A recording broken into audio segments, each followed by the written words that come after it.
Ben ritrovati cari telespettatori, grazie di essere qui con noi, di seguirci con attenzione perché i temi sono sempre molto importanti e con i nostri ospiti dello SPCGL facciamo un po' sempre il punto della situazione. Parliamo di centri e servizi per anziani, del numero di anziani, della situazione attuale, di quello che è anche in previsione, di cosa vuole fare il sindacato. Poi faremo uno spaccato in modo particolare sul territorio veronese con il supporto di chi segue questo territorio dal punto di vista sindacale. Allora vi presento subito i nostri interlocutori. Ben ritrovato Gino Ferraresso del Dipartimento Sociosanitario della SPCGL del Veneto, grazie di essere qui con noi. Buongiorno a tutte e a tutti. E ben ritrovato, ben collegato Adriano Filice, segretario generale SPCGL Verona, grazie. Buongiorno a tutti. Allora, il segretario di Verona ha una riunione importante per cui lo faremo parlare dopo l'introduzione sulla tematica che ci farà Ferraresso, segretario Ferraresso, e dopo lo saluteremo perché appunto deve andare a un altro appuntamento. Incominciamo subito a inquadrare questa situazione, prima a fronte del numero lo ribadiamo sempre segretario, però è bene ricordarlo, dei numeri della non autosufficienza in Veneto che sono, credo alla regia di mettere in onda intanto mentre lei racconta questa slide perché fanno capire di che cosa stiamo parlando, vero? Allora esatto, perché quando si parla di non autosufficienza si ha magari in mente cosa sta succedendo al proprio caro anziano, ma non si ha l'idea complessiva di quello che sta succedendo nel paese e in particolare nella nostra regione. Qui ci sono alcuni numeri che danno l'immagine di questa cosa. Abbiamo è una stima dell'Istat questa, quindi non è una stima, però quantifica in 328.000 i non autosufficienti sufficienti over 65 nel Veneto.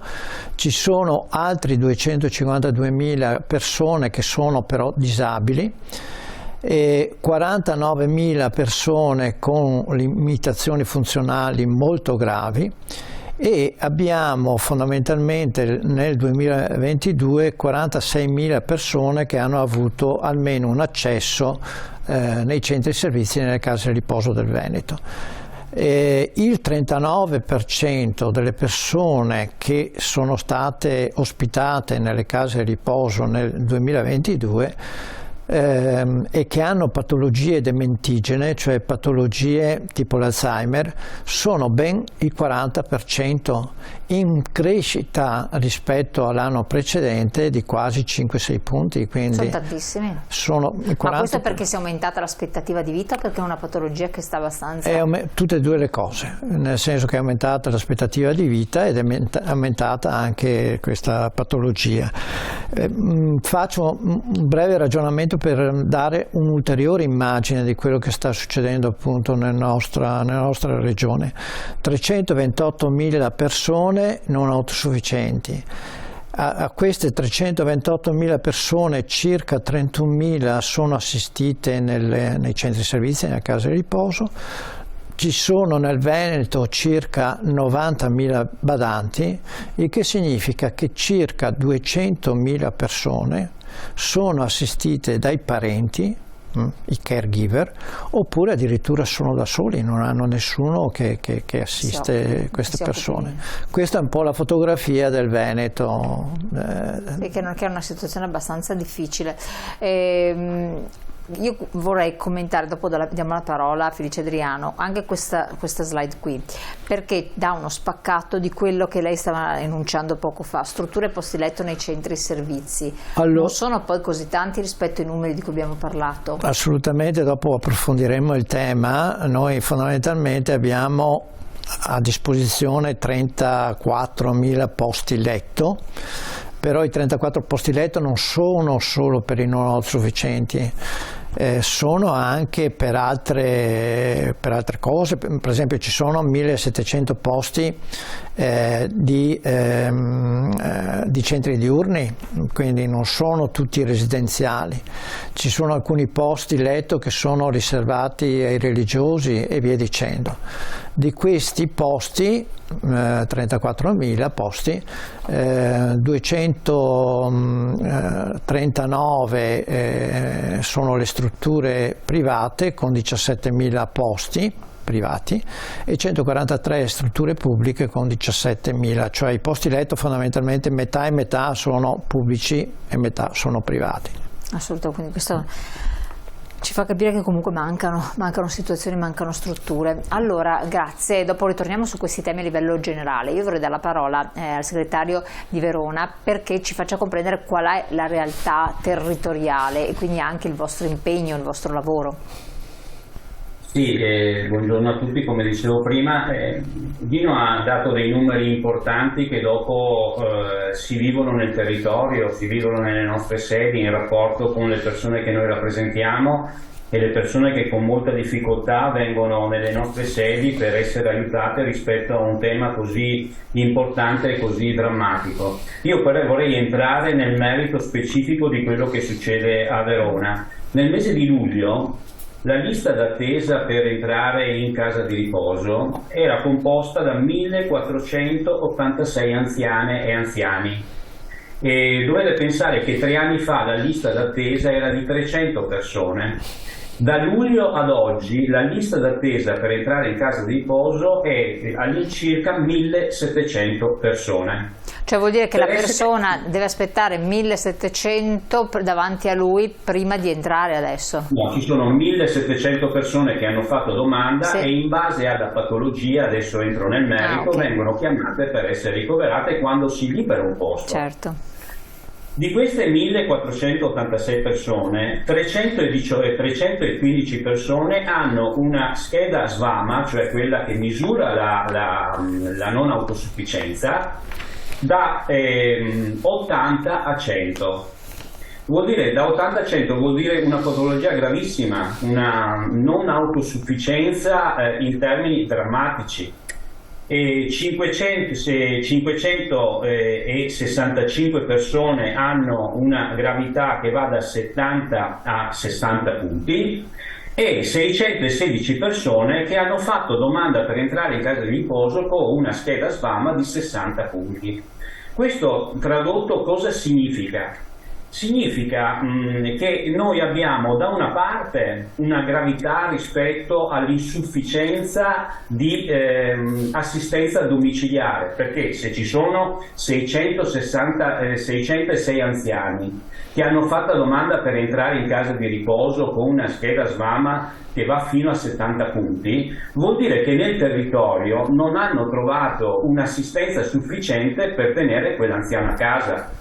Certo. E quindi manca assistenza domiciliare, mancano strutture sociali, mancano comunità di alloggio, mancano appartamenti protetti. Quindi questo è il primo segnale che noi vediamo nel territorio dell'assenza di assistenza domiciliare. L'altro punto però ancora più drammatico è che ci sono 315 anziani e anziani che hanno fatto domanda per entrare in casa di riposo, che non hanno l'accesso alle case di riposo, che hanno un punteggio oltre gli 80 punti.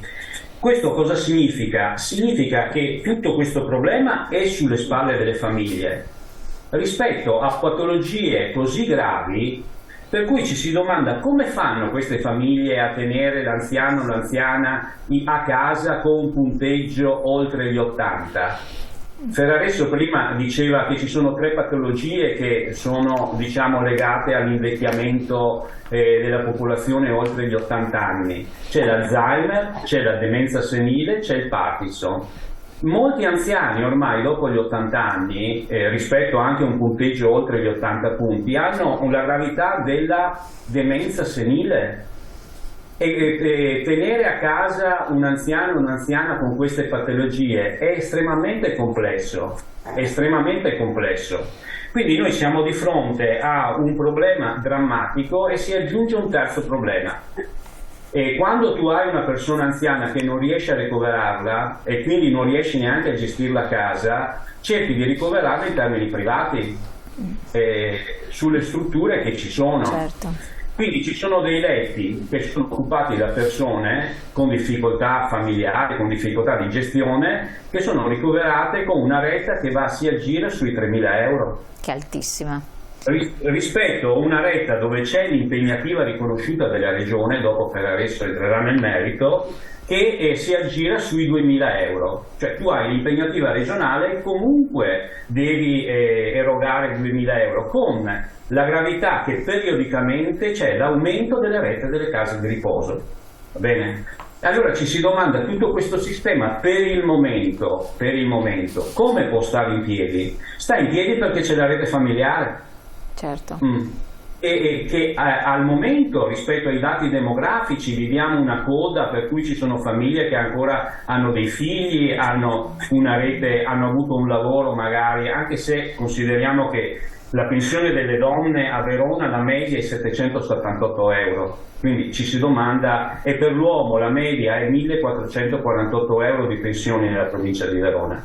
Allora tutta questa roba sta in piedi, è come noi vivessimo inconsciamente senza vedere un problema che ci sta venendo addosso in maniera gravissima, perché dicevo prima, 3 anni fa erano 300 le persone in attesa, certo. E a luglio erano 1400, ad oggi sono 1700. Allora questo è lo spaccato che viviamo nel territorio. Noi a Verona abbiamo costituito l'osservatorio delle case di riposo, perché dopo Gino Ferraresso ci dirà la differenza, ci sono le case, i centri servizi anziani pubblici, privati, quindi c'è una galassia molto articolata, ci sono l'anziano che viene ricoverato con una tariffa e dopo in base alla retta che deve pagare gli si chiede anche rette aggiuntive per servizi aggiuntivi per alcune case di riposo, per altre case di riposo no, banalmente il taglio dei capelli, la parrucchiera. Alcune case di riposo le fanno pagare, altre. Allora noi abbiamo costituito un osservatorio delle case di riposo. Ancora l'osservatorio è nato durante il Covid, durante il dramma del Covid, bisognava capire cosa succedeva in queste case di riposo. Vi ricordate il dramma, le morti, l'impossibilità di familiari di accedere nelle case di riposo, tutte queste cose. Ecco, noi abbiamo difficoltà di farlo vivere le case di riposo, qui non mi dilungo su questo, ma se l'osservatorio funzionasse come doveva funzionare, ha 2 obiettivi fondamentali. Primo, affrontare l'articolazione e la frammentazione delle case di riposo in territorio, per cercare di creare, diciamo, in economia si dice, economia di scala, no?